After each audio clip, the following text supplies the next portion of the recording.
That's right, y'all. We back at it.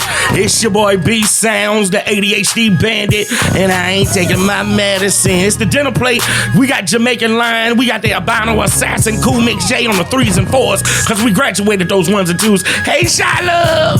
How you doing? You have long fingernails, look like claws. Okay, that's what's up.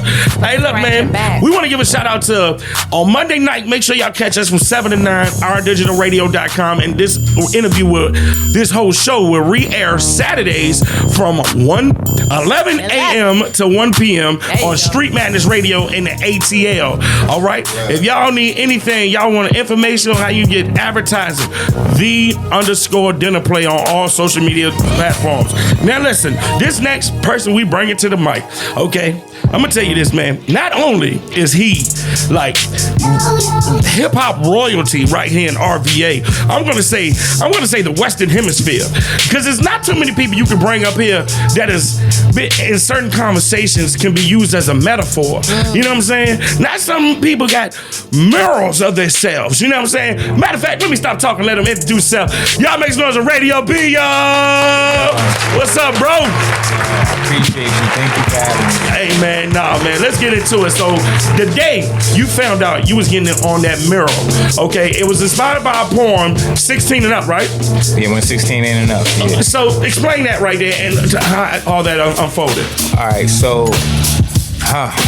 okay, when I found out, so I didn't technically find out officially until it was actually being painted on the wall. So like, Nils Westergaard reached out to me, and I didn't know necessarily about the Mending Walls project. He just let me know that there was, a project he was involved in, and they may or may not get some funding, but if they did, he had an idea, and that he wanted me to be the center of the mural if that was to take place. So we got together, and he took some pictures of me, and then he was like, I'll let you know basically when I find out something.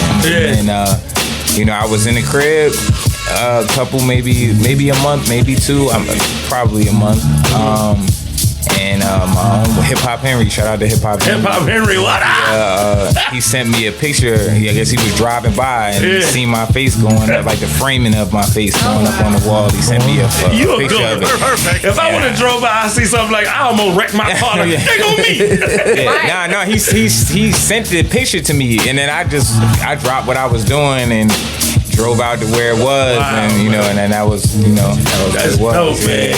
Just give a round of applause for that right there, yo. Yeah, shout out to Nils Westergaard, Silly Genius, who also played a huge part in that mural. He did all of the graffiti of the names.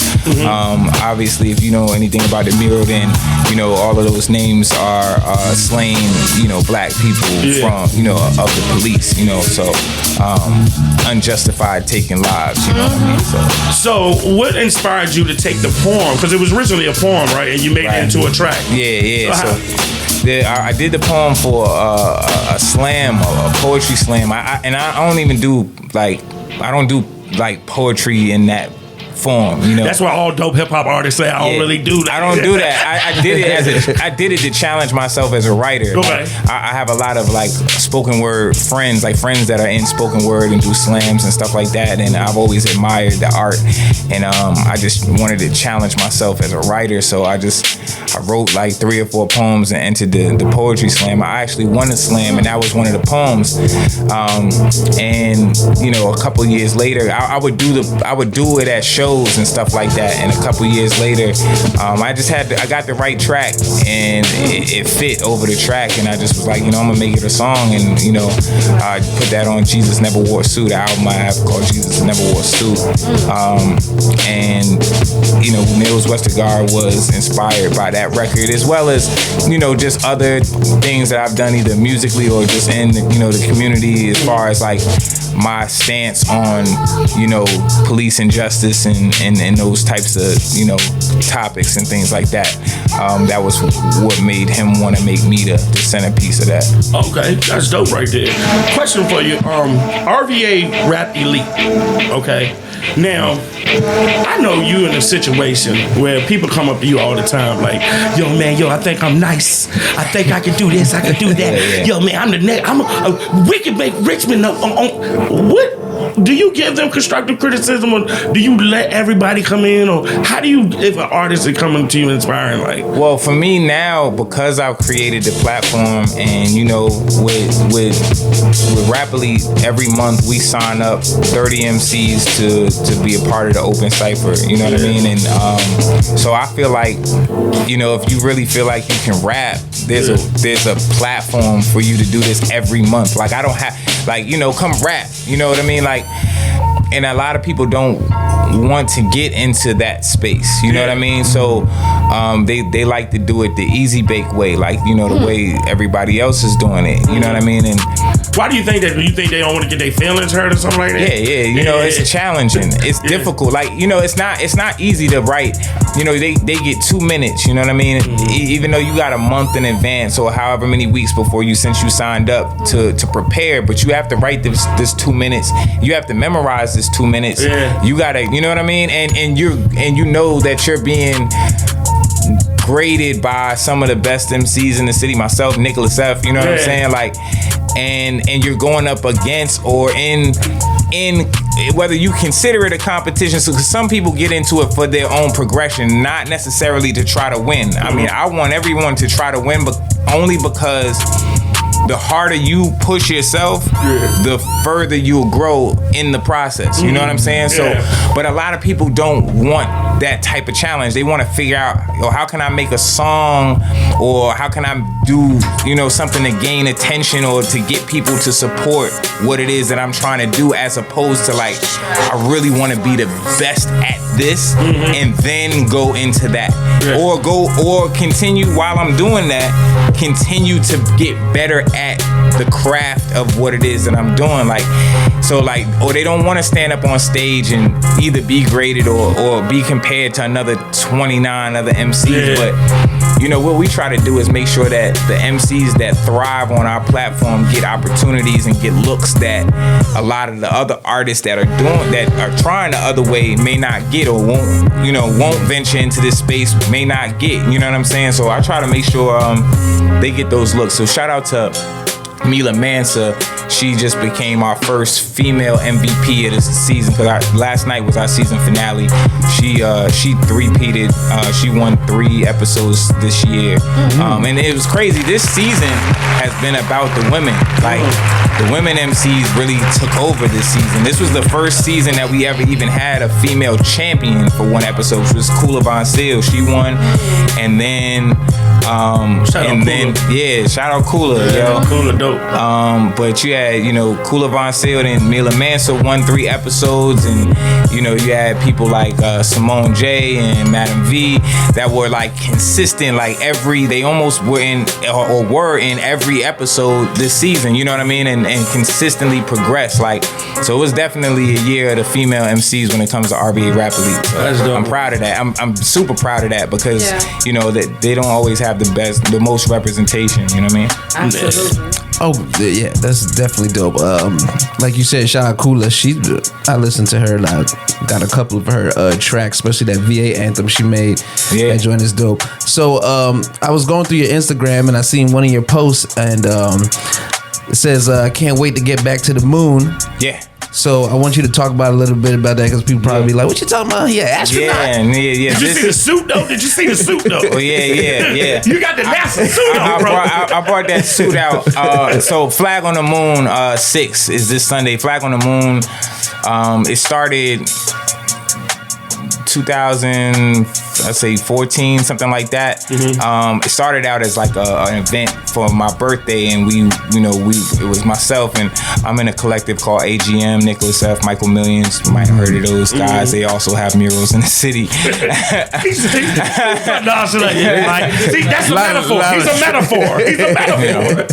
So, you know, they we started out as that, and it's at the Broadberry every year, and it's always the biggest independent hip hop show of the year. It's always a crazy feel, like, you know, it's like real rapper stuff. Like, you know, it's not like you really just have that moment in the lights, and the energy is crazy. The crowd is always energetic. It's a different feel from any other show that goes on in the city as far as hip hop is concerned the rest of the year. You know what I mean? So as the years have gone on, we've kind of stretched it out to where we can celebrate more of the artists that have been doing really well that year. So like artists that, whether they got a buzz or just put out great projects or, you know, a consistent, you know, grind for that year is the ones that we reach out to put on that stage every year. So this year we have an amazing set of artists. But what we do with like RVA Rap Elite, the MVP situation, Mila Mansa gets to perform at Flag on the Moon because she became the MVP.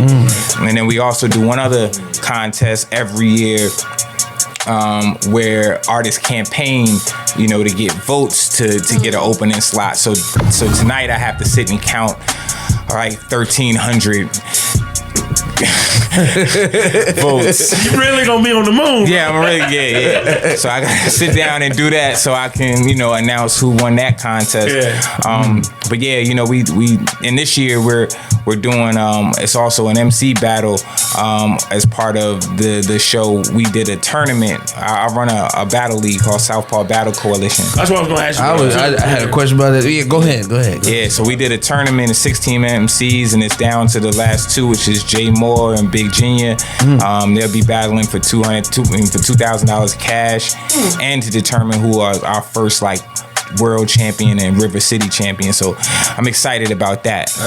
So yeah, it's a lot going on. Yeah, it's good to be busy, man. Yeah. It's good to be busy. I like when y'all be doing the rap league. You know what I'm saying? I be trying to practice. Don't do it. I'm the hot dog with a mustard. Ooh. Oh Lord. Catch up. Damn, son, where'd you find this? I told him not to. I want to ask you about that, man. Then we're going to get into your track. But first, I mean, I'm glad Lion brung that segue up. Like, it's different rap leagues in the city, right? So, do y'all do y'all take the different leagues and compete against each other? Or do you, like, how does that all, like, come together? There's been, shout out to House of Wolves. They're a new league, but they're actually like a pivot off of a league that was kind of like one of the originating leagues, which is the LOC, League of Champions. Okay. And you know, it's all love. We have never had like joint events, but our like MCs from our league will battle over there on their events, and MCs from their league will battle on some of our events. So it's all a mutual, you know, support type of thing. And that's among most of the leagues in the DMV area. DMV, okay, you know what I'm saying, period. Yeah. So there's like a lot of leagues in the Northern Virginia, Maryland area. Southpaw, we're kind of now, we took a break like about a year and a half where we didn't do any events. So the tournament is us like rebranding ourselves. So we're kind of internalizing what we're doing and just keeping it, internal right now. We're not doing a lot of collabing right now. Basically, y'all was beating everybody lyrically.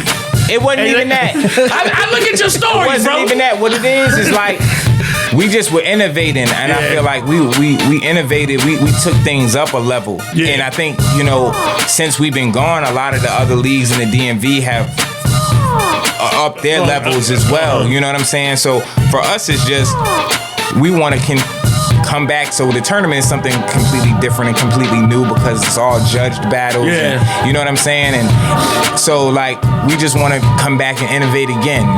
It's like that's it. Question though, is that a part of it? Like, for somebody outside looking in, what do you feel about the term underground hip hop? I think it can be misconstrued by people that are not of it. Okay. You know what I'm saying? Like, or it can be confused as to what is underground and what isn't.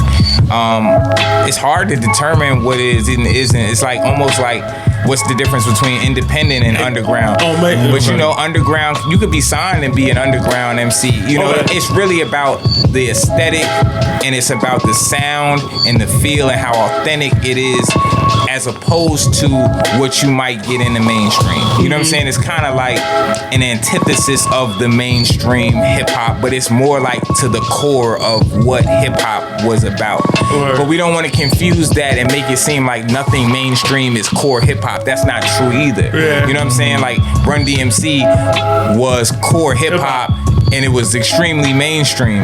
You understand what I'm saying? Like a lot of things, LL Cool J, core hip hop, mainstream. You know what I'm saying? Yeah. Like Big Daddy Kane, core hip hop, mainstream. So it's not, you can't, Jay-Z, core hip hop, mainstream. You know what I'm saying? So like, we don't want to make it seem like that either. But you know, I think it's hard. It's hard. Like, it's hard to say what is underground. Some people might say Griselda's underground, and they are. They're from the underground. What was that again? Say that again. Griselda. Oh, Griselda. Okay. You know, Yeah. so like, but they're very popular. You know what I'm saying? At this point, you know what I mean? So it's interesting. Like, the internet kind of makes it difficult to stay underground now. Yeah. What'd you say, Cool Mix? Well, I do have a question. This kind of helps the DJs out. Like, you were explaining the difference between underground and independent. Now, I did a couple shows. You know, RVA Boombox, shout out them. Shout did out a couple to shows with them. Shameless plug. Go ahead. Only because there's a difference between is it the type of sound, or is it just related to the bar spit? I think it's a sound. I think it's a sound because I think bars. Yeah, I think because you got artists that make underground music, and the production is what carries that aesthetic. But they're not the most lyrical guys either sometimes. You know what I'm saying? Like, it's definitely guys that thrive on the underground that aren't the most lyrical. It's just a feel that they bring. I think underground is about a feel. You know what I'm saying? More than it is about particular sound or whether you're lyrical or not. You know what I'm saying? Would you consider Currency? I would consider Currency. Yeah. It's hard if you want to, you know, but in a way, I kind of do consider him like one of the kings of the underground. Let's look at it like that. Okay. So yes, I would consider him an underground MC, but like one of the kings of the underground, like Big Crit, one of the kings of the underground. You know what I'm saying? You would say that only because they stuck to a particular style and then step out the element. Right. They made a movement around what it was they wanted to make. They didn't compromise what it was they offered hip hop in order to cross over. You understand what I'm saying? So I think they're self-contained in their audience. That makes them underground. So you can still get a deal, but still be underground. For sure. Yeah, for sure. Hey, talk about the track real quick. We're gonna talk about this track and how the name of it, and how was it, how it came about. This song is called "Arrest the Killers." It was written about the killers of Breonna Taylor, the murderers of Breonna Taylor. It's very, very direct. I made sure that I said their names. I said their names very, specifically and frequently. I think because a lot of times we get in this thing and we want to say the victims' names, but we never say the names of the police officers that actually were the murderers, right? So how do we convict them if the court system isn't going to convict them? Then I'm gonna convict them. So now, like, a lot of people that never heard my song, or people that heard my song may have never heard their names, don't know their names. You know what I'm saying? So now you know their names. So if you hear their name, you know, like, oh, you're that guy. So like, it's like Jay-Z said about snitches. Like, the label end of a snitch is a lifetime scar. Like, that's, you always be in jail minus the bars. You know what I'm saying? So let's do that. So this song actually, the video for this song actually aired on BET. I was very proud of that because, like I said, the further you can get that message out, and the further you can continue to plaster those names out in that way and convict them with the lyrics behind it, the better to me. And hold them accountable. Convict them in the court of public opinion. Exactly. So, since you brought up BET, we're going to do this like Rap City back in the day. I want you to introduce yourself, your world premiere right here on the Dinnerplate. Say your name and introduce your track. Go ahead, brother. My name is Radio B. And the record you're about to hear is called Arrest the Killers. It was produced by Skinny Hendrix. Much love. It's the Dinnerplate. Let's go. Yeah.